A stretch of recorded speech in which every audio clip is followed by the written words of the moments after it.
Bonjour et bienvenue au niveau pas à pas couture du tout nouveau patron Melrose de Germain Patron. C'est un patron de bombers, mais pas n'importe quel bombers parce qu'il est réversible. Alors, sur la face numéro 1, vous avez des poches plaquées. Je le retourne. Et sur la face numéro 2, vous avez des poches passe-poilées. Le passe-poil est en bord-côte. Il y a également deux types de cols, un col montant et un col plus court en bord-côte. Pour la face numéro 2, préférez un tissu assez léger, type twill, tencel. Là, c'est une viscose Ecovero, ça glisse un peu pour coudre. Et ici, c'est un crêpe léger. Ça, c'est vraiment hyper canon et très facile à coudre. Pour la face numéro 1, préférez un tissu avec un petit peu plus de maintien. Ici, c'est un velours de chez Mondial Tissu. Et là, c'est un matelassé de chez Motif Personnel. Matelassé assez léger, pas trop lourd, sinon ça va vraiment gonfler le bombers. Vous avez également besoin de bord-côte et ça, il vous faut 35 cm de diamètre minimum. Enfin, de largeur quoi. Puisque c'est en tubulaire. Vous aurez également besoin de zip réversible. Alors pour ça, il y a 4 tailles différentes. Tout est dans le tableau de taille et vous avez 5 cm d'écart entre la version col haut et la version col en bord-côte. Vous pouvez trouver des zips réversibles sur internet, mais vous pouvez également vous le fabriquer. Et ça, je vous le montre dans cette vidéo YouTube. Alors, c'est parti pour le pas à pas couture complet pour réaliser ce magnifique bombers réversible. Commençons tout d'abord par couper son tissu. Je vous conseille vivement de suivre le plan de coupe se trouvant sur le livret. Vous pouvez également trier vos pièces face 1, face 2, bord-côte, cela vous simplifiera la vie. Si vous choisissez un tissu à motif, vous aurez des raccords sur votre poche plaquée qui se trouve sur la face 1. Je prends ma pièce devant droit, j'y mets ma pièce poche plaquée et je dessine les dessins ou les lignes qui se trouvent sur les bordures. Je mets ensuite cette poche sur mon tissu en vérifiant bien qu'elle est bien placée en remettant mon devant gauche et je n'ai plus qu'à découper. Ça prend un petit peu de temps mais c'est tellement joli. Passons maintenant au thermocollant. Nous n'avons que très peu de pièces à thermocoller. Nous avons le dos de la poche passe-poilée et un des deux cols. Vous avez choisi la version avec le col montant, bien sûr. Pour voir l'emplacement des poches passe-poilée, il y a deux possibilités. Soit vous mettez des petites épingles comme je le fais aux 4 extrémités de votre rectangle et vous faites des petites croix en dessous. Soit vous évidez votre pièce patron et là c'est quand même vachement plus simple. On a juste à retracer l'intérieur du rectangle. Découpez 2 rectangles de thermocollant de 22 par 4 cm et thermocoller l'envers à l'emplacement ainsi marqué. On va également thermocoller l'envers de la pièce col montante, celui qui est le plus fin. Mon tissu de la face 2 étant tellement fuyant, j'ai aussi rajouté du stabile manche au niveau des arrondis des manches. Allez, place à la couture. Endroit contre endroit, épinglez le sac de poche numéro 5 sur le poche dessus 0,4 au niveau des crans, indiqué sur le patron. Cousez à l'endroit indiqué sur le patron de la poche entre les deux repères. Cela fait un rectangle. Petit conseil, tracez-le au préalable, comme ça il sera super joli. La marge de couture étant de 1 cm, je viens tracer une ligne à 1 cm du bord. On épingle bien et c'est parti pour la couture. On va donc coudre en réalisant une petite couture qui est perpendiculaire au bord franc. On plante au niveau de l'angle, on tourne, on fait toute la partie qui est à 1 cm du bord franc et on revient sur la perpendiculaire. Nous allons ensuite cranter en diagonale vers l'angle en s'arrêtant pile à 1 mm de cet angle. Nous allons ensuite coudre tout le tour.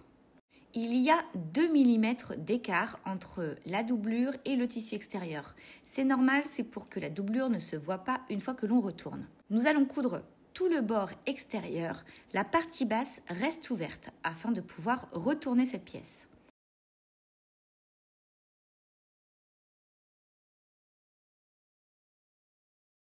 Dégarnissez ensuite la courbe, c'est-à-dire on va enlever la moitié de la marge de couture et on va retourner sa pièce afin de pouvoir la repasser. Faites bien rouler les coutures sous vos doigts et sortez bien les deux angles de l'entrée de poche. Place au repassage, les 2 mm d'écart permettent une bascule, votre doublure reste donc bien à l'intérieur.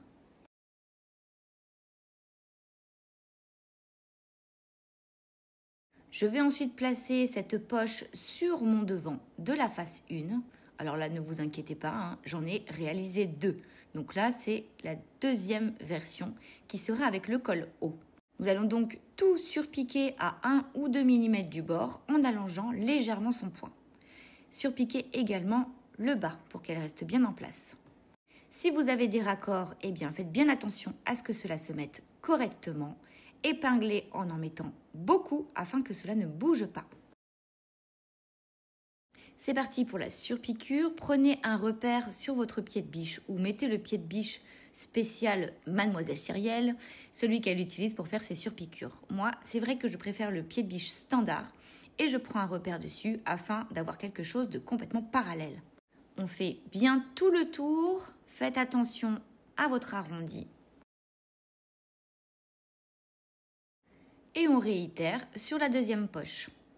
Je fais bien la couture du bas afin de bien maintenir ma poche plaquée en place.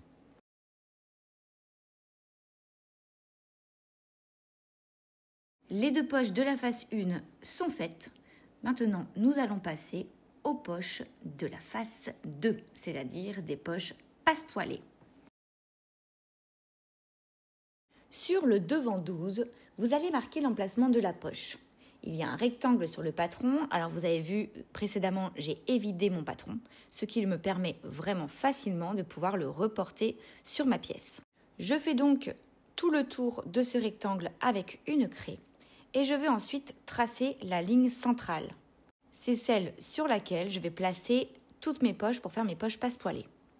Le rectangle fait 2 cm de largeur. Je vais donc tracer à 1 cm du bord.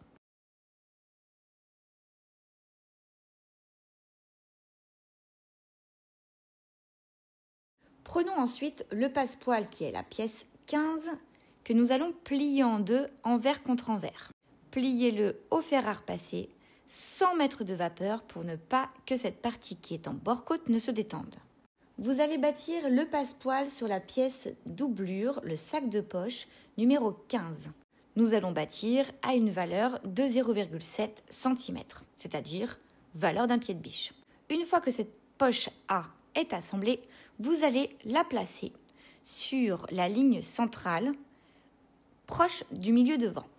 Faites bien correspondre les repères et cousez à 1 cm de marge. Placez ensuite la poche 16 en la mettant également endroit contre la ligne centrale. Vous voyez, nous avons bien les parties arrondies qui sont face à face et les parties plates vers le bas. Je reprends ma petite pièce de passepoil et je vais remettre mes crans. Ce seront les crans de début et de fin de couture. Je trace également mes traits de couture à 1 cm des bords francs. Et dans une poche passepoilée, le but c'est vraiment que chaque point de début et de fin de chaque côté soit exactement à la même place.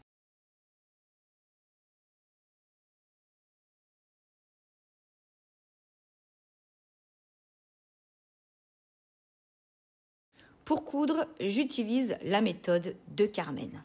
Et oui, Carmen et ses méthodes magiques. En fait, je commence pile au niveau du point de départ. Je fais 3 points, je retourne mon ouvrage et je viens faire mon point d'arrêt en retournant en marche avant. Cela me permet de voir exactement là où j'ai commencé. Je retourne encore mon ouvrage, toujours en plantant mon aiguille et je repars sur ma ligne de couture. Cette petite méthode magique de la Carmenita permet vraiment d'avoir un point d'arrêt au bon endroit. Je n'utilise pas le point d'arrêt de la machine à coudre parce que je trouve qu'il n'est pas assez fort et que quand on va cranter vers cet angle-là, cela ne sera pas assez costaud. Je m'arrête ensuite pile au bon endroit et là, cette fois-ci, je peux faire ma marche arrière normalement.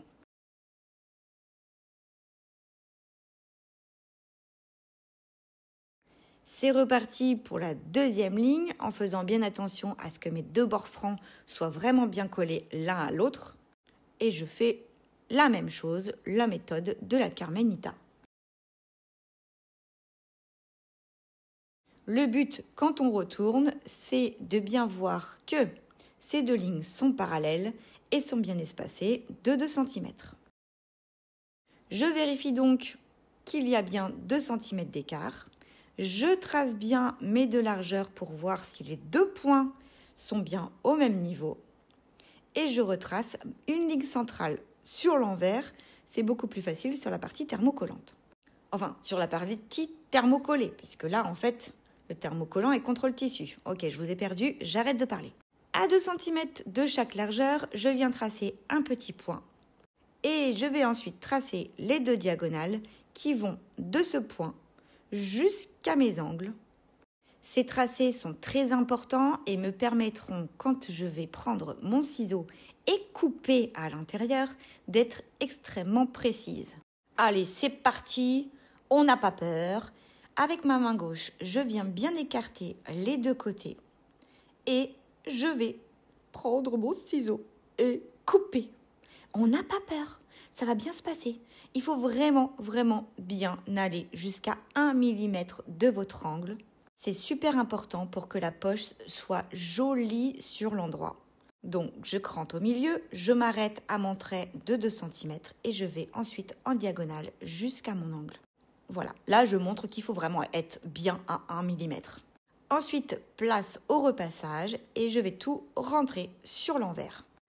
La poche passe-poilée commence à prendre vie. Je rentre bien mes bords de bord-côte et sur l'envers, je viens refaire des petits coups de fer à repasser. De partout.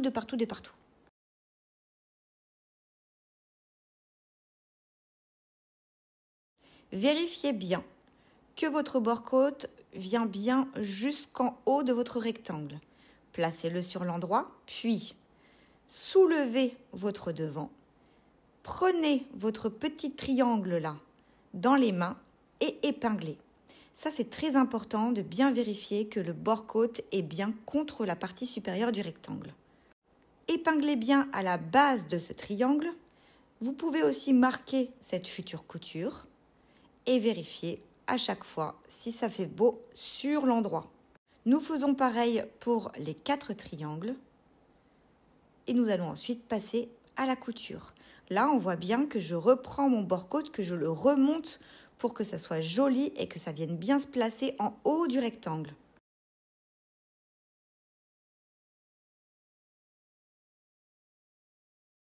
Et si c'est pas joli, on recommence. C'est pas grave, on prend son temps.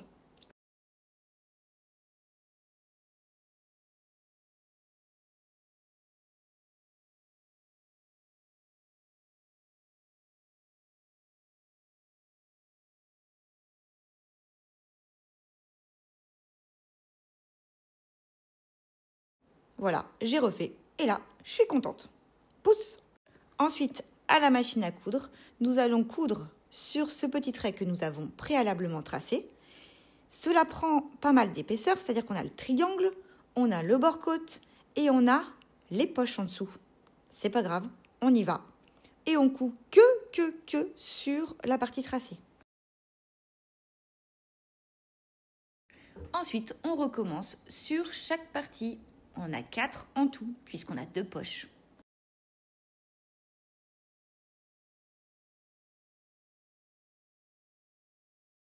Une fois que ces petits capucins sont bloqués, nous allons venir fermer nos poches en faisant tout le tour. Vous pouvez épingler et ensuite on coud à 1 cm du bord.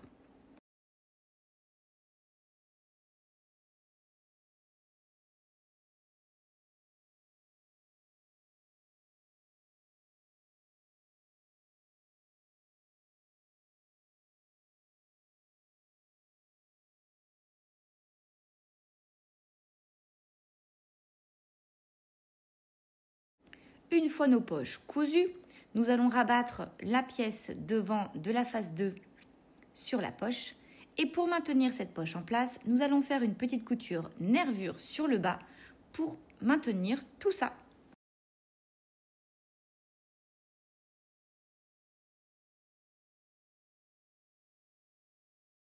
Et voilà, les poches sont finies sur la face 1 et la face 2, place au côté.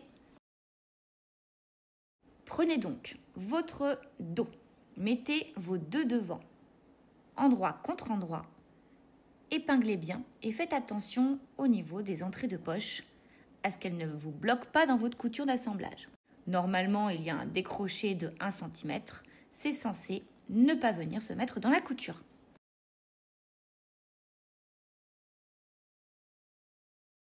Faites de même avec la face 2. Cette fois-ci, ce sont des poches passe-poilées, donc il n'y a aucun problème. Je mets endroit contre endroit, mon dos et mon devant, et je couds à 1 cm de marge également. Une fois ces coutures réalisées, je prends mon fer à repasser et j'ouvre bien mes coutures avant de plaquer celle de la face 1 contre le dos. Je commence toujours par ouvrir mes coutures et ensuite je les plaque. Je fais donc un coup de fer sur l'envers, j'ouvre, je plaque et ensuite je viens refaire un petit coup de fer sur l'endroit. Pour la face 2, même principe, j'ouvre au fer à repasser sur l'envers et sur l'endroit. Cette fois-ci, pas besoin de les plaquer. Place maintenant aux manches. Ce sont des manches raglans. Pour des manches raglans, il faut tout d'abord commencer par les assembler.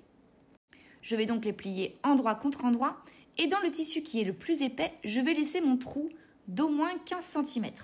Je ne laisse un trou que dans une seule manche et là, mon tissu le plus épais est celui de la face 1. Je fais la même chose avec mes manches de face 2. Cette fois-ci, pas besoin de trou. Une fois cousu à 1 cm de marge de couture, j'ouvre mes coutures au fer à repasser. Place au montage des manches sur mon buste. Vous avez des crans, 2 crans c'est pour le devant, 1 cran c'est pour le dos. On va donc faire correspondre la manche avec le buste. Je commence par épingler mes extrémités, l'angle dans l'angle, l'écran avec l'écran. Sur la face 1, le dessous de manche ne correspond pas à la couture de côté puisque le devant est raccourci pour que la poche plaquée ne soit pas trop loin. La ligne donc, la couture de dessous de manche correspond donc à un cran qui se trouve sur votre dos. Et ensuite, je fais correspondre encore mes angles et mes crans. Puis j'épingle en mettant des épingles tous les 2 cm.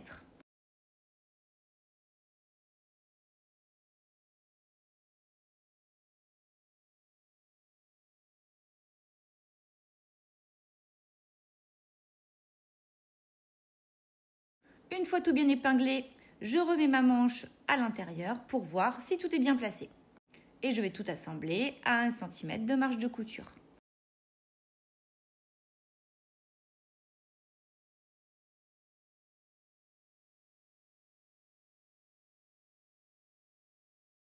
Pour la face 2, là cette fois-ci, nous avons un devant et un dos et la couture d'assemblage de nos manches correspond au dessous de manche. Donc les 2 coutures d'assemblage doivent bien être mises ensemble. Pour que le T soit joli, je rentre bien dans ma couture et je ressors dans ma couture de l'autre côté avec mon épingle. Toujours le même principe, je vais d'abord mettre mes extrémités, mes crans et ensuite je mets des petites épingles tous les 2 cm.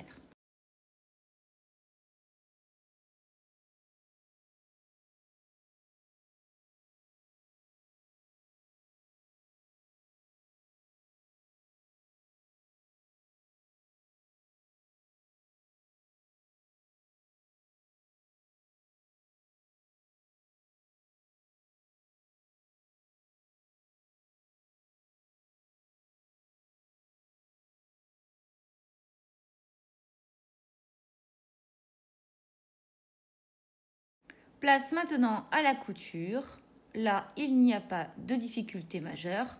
On coud bien à 1 cm du bord.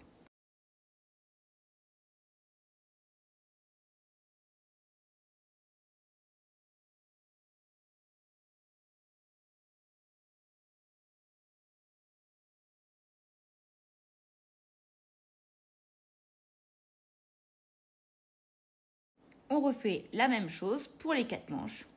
Pareil pour le tissu de la face 1.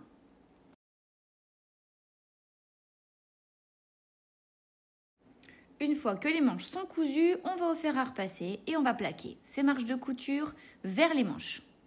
Faites-le bien sur l'envers, puis sur l'endroit. Attention à la partie la plus incurvée et à celle qui se trouve sous votre dessous de manche. C'est important de bien les plaquer puisque nous allons ensuite faire une surpiqûre.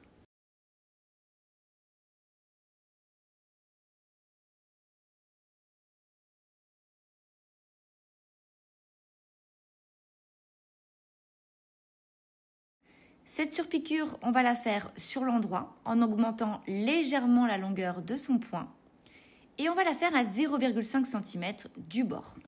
Alors, pour avoir 0,5, eh bien, je vous conseille de prendre votre petit réglet et de voir par rapport à votre aiguille et par rapport à votre couture d'assemblage où se trouve le 0,5. Je décale donc mon aiguille et je laisse mon bord de pied de biche contre la couture d'assemblage et je fais tranquillement tout le tour. Quand vous faites votre surpiqûre, écartez bien vos 2 bords de tissu parce que même si on a bien plaqué au fer, on peut avoir un petit bourrelet qui se forme. Et nous, on n'aime pas les petits bourrelets qui se forment.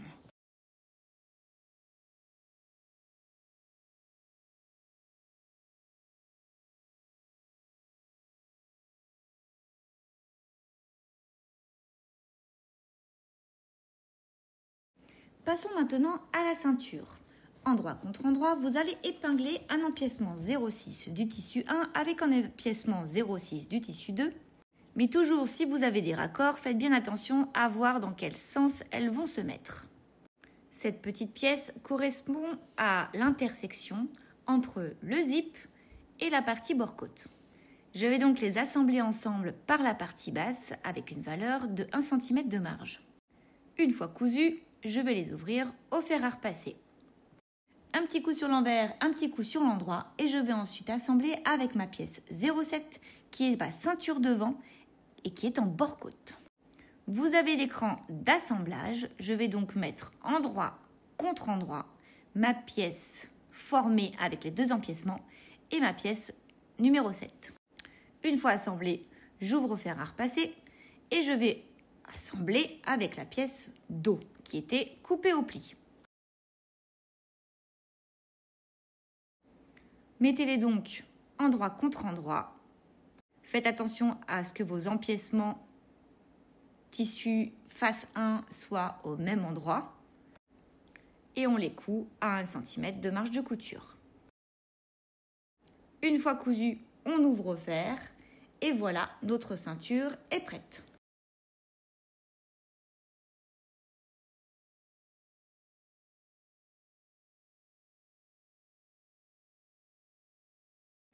Nous allons passer maintenant au poignet. Vous allez les plier en 2. Ce sont les pièces numéro 9. Coudre à 1 cm de marge de couture et ouvrir les coutures au fer. Une fois cousu, j'ouvre au fer et je viens replier envers contre envers mon bord-côte afin de réaliser mon poignet. Si vous avez choisi de faire la version B, vous avez un col en bord-côte. C'est la pièce numéro 10. Prenez-la et pliez-la envers contre envers. Au fer à repasser sans mettre de vapeur puisque le bord-côte se détend à la vapeur. La ceinture va se placer tout d'abord sur la face 1. Je vous expliquais avant que le dos est beaucoup plus grand pour que le devant se finisse au niveau de la poche plaquée. Nous avons donc un cran pour le côté. Si vous ne l'avez pas déjà reporté, faites-le maintenant, c'est là que se mettra la couture d'assemblage de la ceinture devant avec la ceinture dos.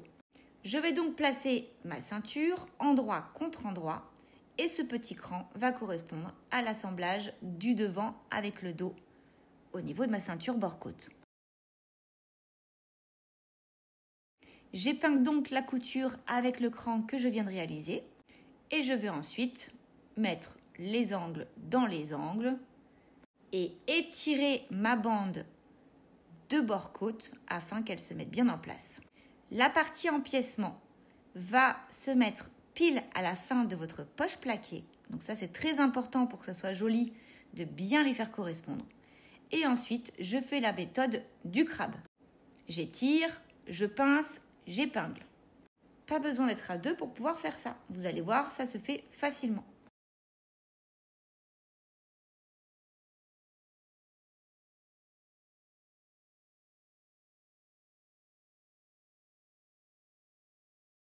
Pour la partie dos, je viens prendre le milieu de mon dos et le milieu de ma bande et je fais correspondre ces deux petites épingles. Je répartis bien tout ça avec la méthode du crabe et ensuite je vais venir coudre à 1 cm de marge de couture.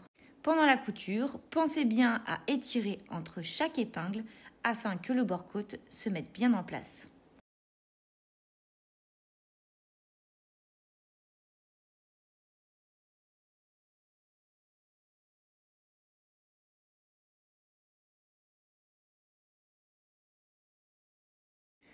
Là, je vous montre ce que je vous disais tout à l'heure, l'empiècement doit correspondre au début de la poche plaquée. Une fois cousu, on va au fer à repasser. La marge de couture se plaque naturellement vers le blouson. On met juste un petit coup de fer pour que ça se mette bien en place.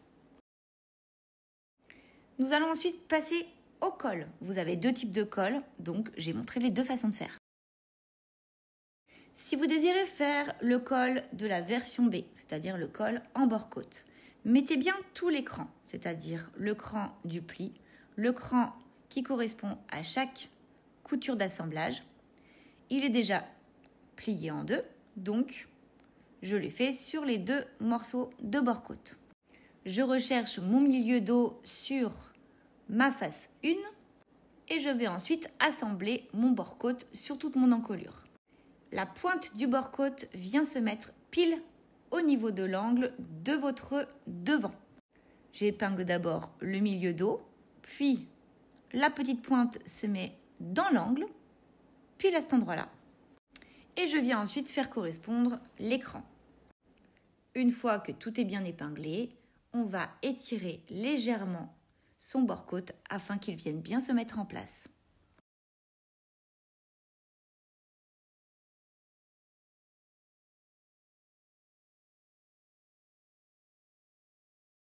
Assemblez ensuite en faisant une couture à 0,7 cm. Cette couture ne doit pas se voir ensuite. Une fois cousu, vous pouvez mettre un petit coup de fer à repasser afin que tout se mette bien en place. Passons maintenant au col montant. C'est exactement le même principe, sauf que cette fois-ci, je vais mettre sur la face 1 le tissu qui correspond à la face 1 et sur la face 2 le tissu qui correspond à la face 2. Le bord qui va venir s'assembler est le bord le plus long. Il y a également des crans. Je trouve le milieu que je vais venir faire correspondre à mon milieu dos. Et la pointe se met pile aussi au niveau de l'angle de mon milieu devant.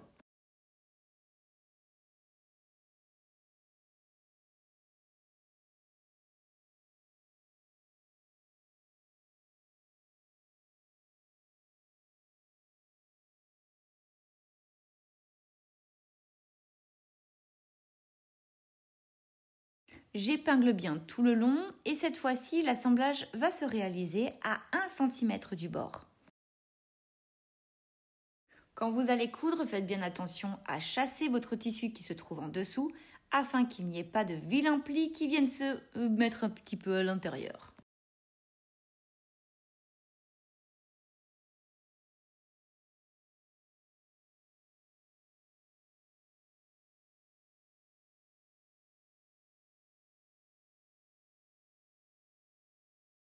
Une fois cousu, on vérifie sur l'endroit s'il n'y a pas de vilains plis qui sont venus se mettre par mégarde. Et s'il y en a, c'est pas grave, on va juste défaire le petit point, réépingler et recoudre. On réitère l'opération avec le col pour la face numéro 2. Une fois cousu, nous allons venir plaquer les marges de couture vers le bombers. Passons maintenant à l'assemblage des poignets. Les poignets ont déjà été assemblés et pliés en 2. Nous allons les coudre déjà pliés. Vous avez des crans pour le milieu, sur le bord-côte et sur la manche. Là, je viens bien épingler mes coutures d'assemblage ensemble afin que le T se réalise correctement. Le T, c'est le fait que les deux coutures soient pile au même endroit. Je viens rentrer endroit contre endroit mon petit tube de poignée de manche avec la manche. Je fais correspondre l'écran, j'étire et je refais la méthode du crabe afin de bien épingler les 3 épaisseurs ensemble.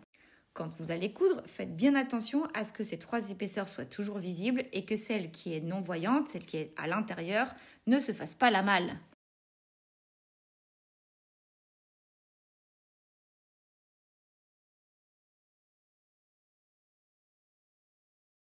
Pour la version avec le col en bord-côte, c'est exactement la même chose. On va mettre son petit poignet sur la face numéro 1. Pour coudre ces petits poignets de manche, regardez l'intérieur, l'envers de votre tissu extérieur.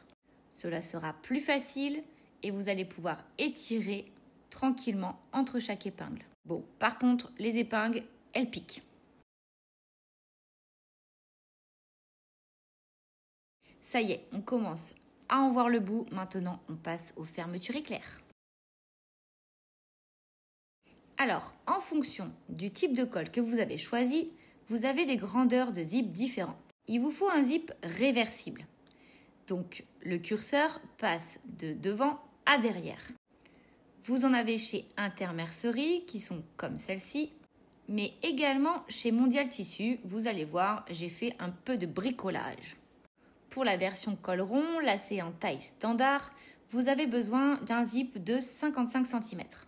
Place à mon bricolage. J'ai pris un zip standard que je trouvais très joli. Et j'ai également pris un curseur réversible et 2 petits embouts pour pouvoir remplacer ceux que je vais dégommer. Il vous faut bien sûr des zips séparables. Le but de ce petit bricolage, c'est de remplacer le zip existant par un zip réversible. Pour ce faire, j'ai d'abord essayé avec une petite pince d'enlever le petit... Comment ça s'appelle ce truc? Je sais pas. Le petit bitonio qui se trouve en haut avec une pince coupante. Mais ça, c'était une toute petite pince et c'était pas du tout pratique. Vous avez vu un peu comme je galère. J'ai donc été dans l'établi de monsieur chercher une pince beaucoup plus grosse et là, magie, ça s'est fait beaucoup plus rapidement. Je vais donc pincer ce petit point d'arrêt, ce petit cran d'arrêt, ce petit bitonio, je ne sais pas comment ça s'appelle, avec ma pince coupante et j'ai réussi à le défaire. Donc si on le fait doucement, on va peut-être même réussir à réutiliser le même. Bon, non sans mal, vous le voyez bien, j'ai enfin réussi à l'enlever, à le décrocher parce qu'en fait c'est des petits crochets qui se trouvent à l'intérieur. Non, j'y arrive toujours pas là. Si, mais je vais finir par y arriver. Ah là, ça y est, ça se décroche. Et à un moment donné, attention, Eureka, allez, oui, c'est bon. Une fois qu'il est décroché, là je me rends compte qu'il est intact, que je vais pouvoir remettre le même. J'enlève le zip qui était déjà là et je remets le zip réversible. Il ne me reste plus qu'à remettre le stop zip, je ne sais toujours pas comment ça s'appelle, et je viens le pincer avec une autre pince qui va me permettre de l'aplatir. Bon, ok, elle est hyper vieille et hyper rouillée, qui va me permettre de l'aplatir et de pouvoir refermer mon zip. Bon, soyez un petit peu indulgente, c'est la première fois de ma vie que je faisais ça, mais je trouve ça quand même super cool parce que comme ça, on met le zip que l'on veut. Et tout ça, j'ai trouvé ça chez Mondial Tissu Chartres. Après, je crois qu'il y en a sur leur site aussi. Une fois que c'est bien aplati, ça ne bouge plus. Et c'est tout bon. J'ai un zip réversible.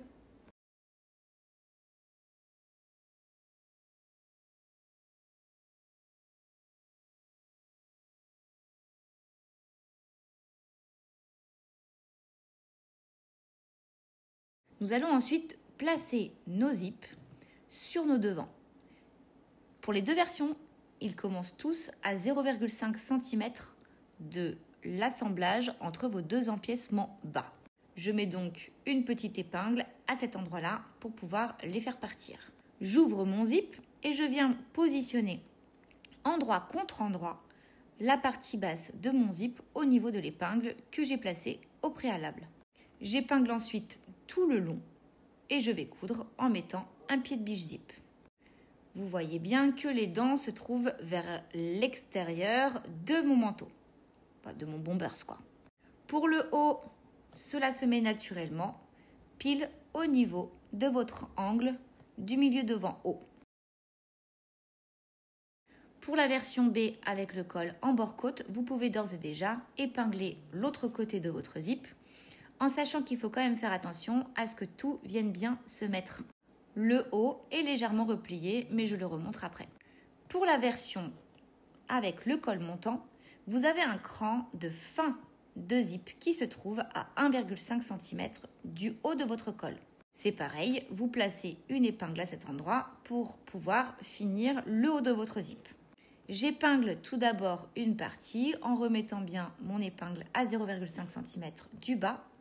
Et là, quand vous avez des raccords, je vous conseille vivement de ne coudre qu'un seul des deux côtés pour commencer. Place à la couture, je mets mon pied de biche spécial fermeture éclair. Pour la couture, on coud au milieu, donc je ne déplace pas mon aiguille. Et quand je vais arriver en haut, je fais bien attention à laisser mon zip bien replié. Je passe donc sur ce pli.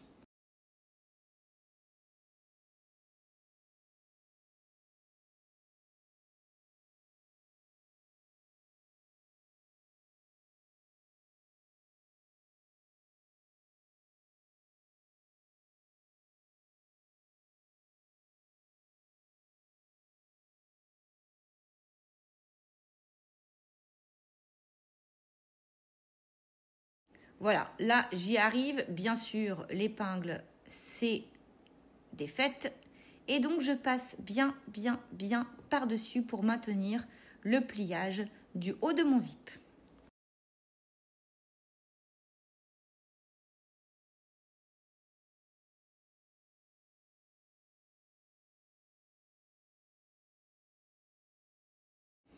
Passons à la version j'ai des raccords. J'ai tout d'abord assemblé la partie gauche de mon zip, ou là c'est la droite, on s'en fiche. En tout cas, ce qui est important, c'est de remettre l'autre partie, mais de ne pas la placer sur son tissu. Je vais tout d'abord marquer tous les raccords que je vais devoir faire. C'est-à-dire que si mes lignes ne sont pas accordées au niveau du zip, cela va vraiment beaucoup se voir. Je vais donc toutes les marquer. C'est important que mes lignes d'empiècement soient pile bord à bord. C'est aussi important que ma ligne de colle soit bien bord à bord et qu'il y ait une continuité entre ces lignes. Ça prend un petit peu de temps, mais c'est super important de bien le faire et de bien tout marquer.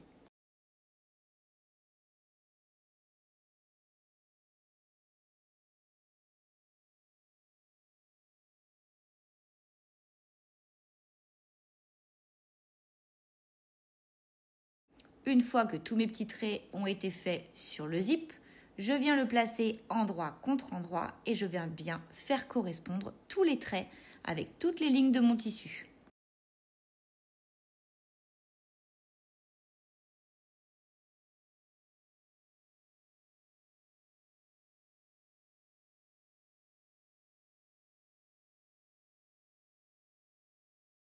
En haut, c'est pareil, je dois réaliser un petit angle avec mon zip. On voit bien le dessin sur le livret. On recoud cette deuxième partie et là, waouh, la satisfaction que ce soit super bien réaccordé, c'est dingue. Allez, on y est presque. Maintenant, c'est l'assemblage final. Nous venons mettre notre face 2 sur le bas de la ceinture qui est resté non cousu. Je mets bien endroit contre endroit et je fais correspondre tout l'écran. On épingle tout bien en faisant correspondre l'écran. Cette fois-ci, la couture côté correspond à la couture côté. On étire en faisant la méthode du crabe et on vient coudre à 1 cm de marge.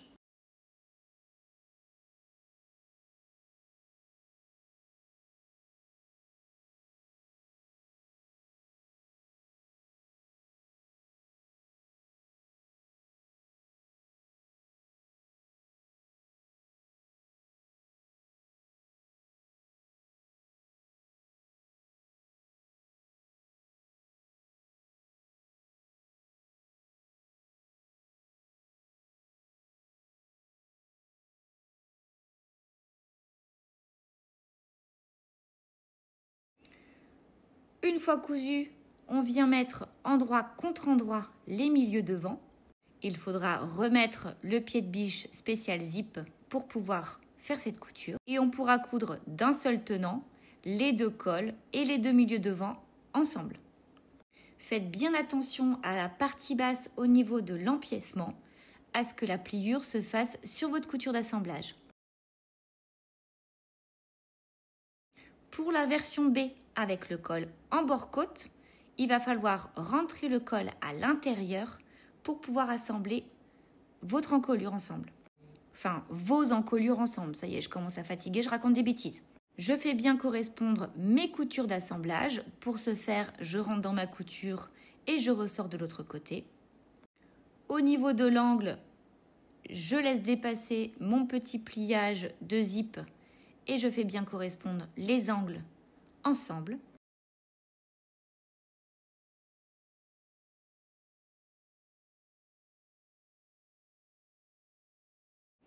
Et j'épingle tout bien bord à bord en faisant attention à toujours voir mes 4 morceaux de tissu.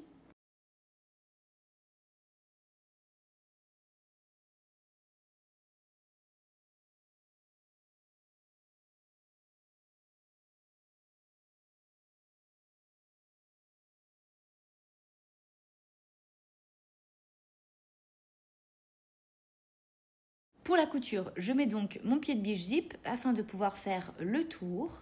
Pour la partie haute, si vous avez peur que votre angle ne soit pas joli, vous pouvez le tracer au préalable au niveau de votre milieu devant.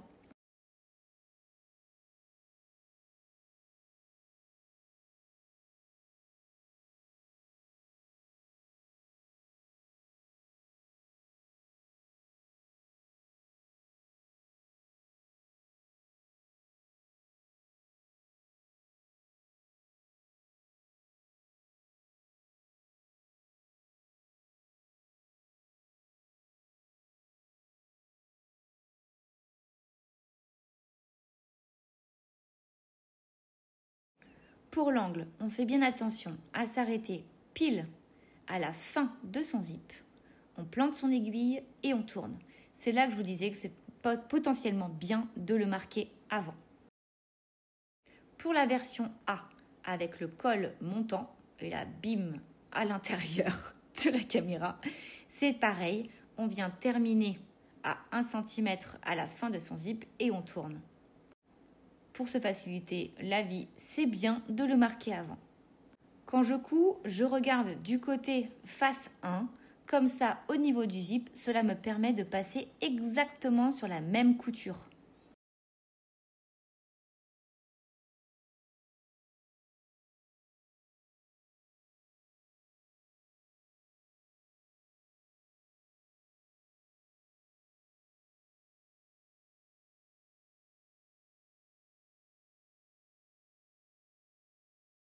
Une fois que tout est bien assemblé, nous allons cranter nos angles. C'est à ce moment-là que je regarde si jamais mon angle est bien droit au niveau du col. Si cela n'est pas le cas, eh bien, je vais refaire cette couture pour que l'angle soit vraiment bien à 90 degrés.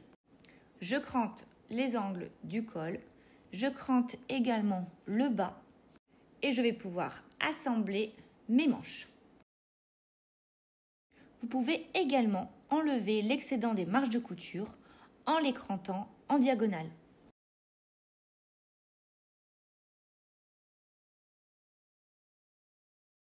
Pour assembler les manches, je prends les 2 manches qui se trouvent l'une face à face. Je viens replier celle qui n'a pas le bord-côte.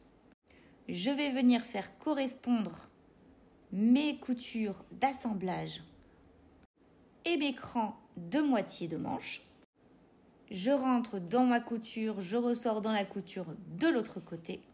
Et en étirant, je vais venir épingler tout le tour de mes 2 manches ensemble.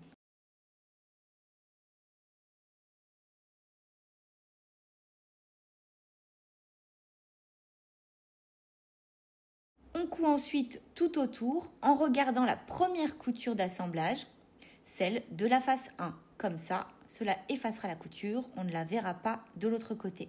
Place maintenant aux finitions. Pour que la ceinture se mette bien en place, nous allons la rentrer à l'intérieur et venir faire une couture de maintien au niveau des deux assemblages, face 1 et face 2. On ne peut pas coudre la totalité de ces deux marges de couture ensemble. Laissez la partie empiècement libre. Faites bien correspondre toutes les coutures ensemble, étirez bien et cousez dans la marge de couture. Là, c'est ce que je montre, il faut vraiment laisser cette partie libre.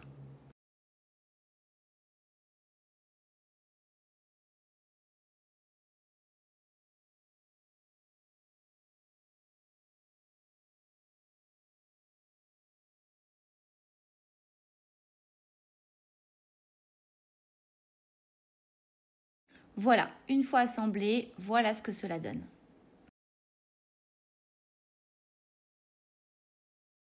Il ne nous reste qu'à mettre la main dans le trou que nous avions laissé dans la manche et de retourner son Bombers Melrose.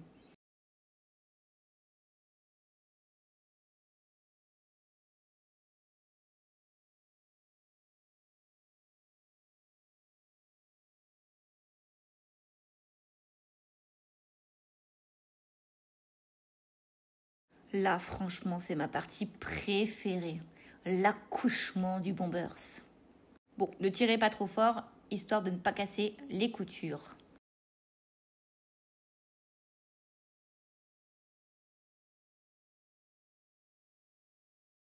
On met tout bien sur l'endroit, on pousse les angles, on fait bien sortir son zip et on vérifie que tout est parfait.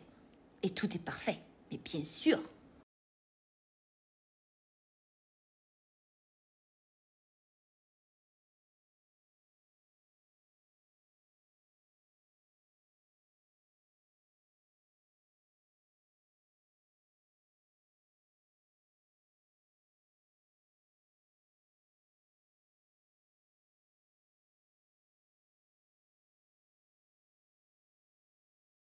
Pour que tout soit joli, il faudra passer un petit coup de fer de partout, surtout au niveau du zip, pour que la doublure, enfin que la face 2 ne vienne pas se mettre à l'intérieur.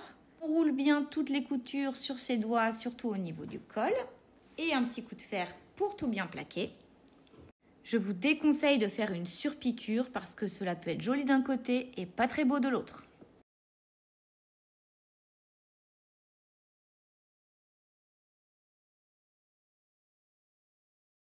Repassez bien aussi la partie bord-côte et la couture d'assemblage entre vos deux empiècements. Il ne nous reste plus qu'à fermer l'ouverture avec une couture invisible. Pour ça, épinglez bien les deux bords l'un avec l'autre en faisant bien les deux rentrées de 1 cm. Je prends un fil que je mets en double et je passe tout d'abord la petite boucle à l'intérieur du chat de mon aiguille, ce qui me permet de ne pas avoir besoin de faire de nœud. Je ne sais pas si c'était français cette affaire. Je viens donc planter dans ma marge de couture, je rentre dans ma boucle et c'est parti pour un point invisible. Je me mets assez proche du bord afin que cela soit vraiment invisible à la fin. Si au bout de votre première allée, vous avez toujours une petite ouverture, faites un retour. Je fais bien mes petits créneaux, une fois d'un côté, une fois de l'autre, et j'étire tous les 2-3 cm.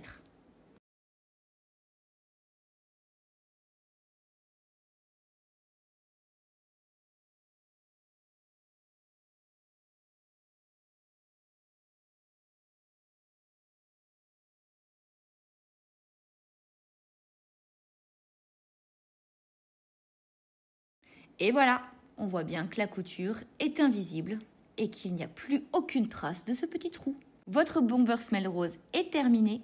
Félicitations, c'est une très belle pièce. N'hésitez pas à nous montrer vos réalisations sur Instagram. Belle journée!